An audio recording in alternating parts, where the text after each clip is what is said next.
এসিটা universal PCB, আর এদিকে ampere নিচ্ছে মোটামুটি 11 মতো গেছে, ঠিক আছে, অ্যাম্পিয়ার 11। তো যখনই আউটডোরে আমি দুমক জল দিলাম, এই জল পড়ছে টপ টপ করে, 6। যখনই আউটডোরটাকে একটু পরিষ্কার করলাম,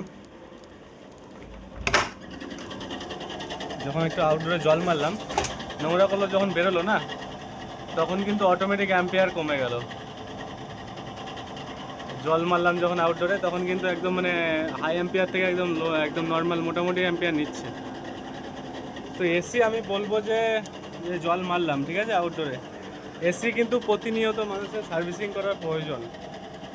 এসি যদি ঠিকঠাক সার্ভিসিং না করায় সময়ে, তাহলে কি হয়, তাহলে ভবিষ্যতে যারা পয়সার জন্য বা বিভিন্ন কারণে সার্ভিসিং করাতে পারেন না, তো পরে কিন্তু এসি সার্ভিসিং করালে বা পরে যখন এসিটা বন্ধ হয়ে যাবে তারপরে যখন সার্ভিসিং করান না, তো তখন খরচাটাও বেশি হয়, আর টেকনিশিয়ানদের যে ভোগান্তি সেগুলোর মুখেও পড়তে হয়।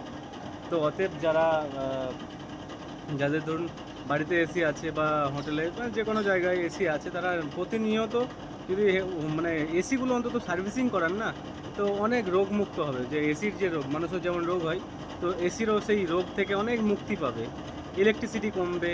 সার্ভিসিং করালে বিভিন্ন রকম প্রফিট আছে, বিভিন্ন প্রফিট আছে সার্ভিসিং যদি সময়ে করা হয়।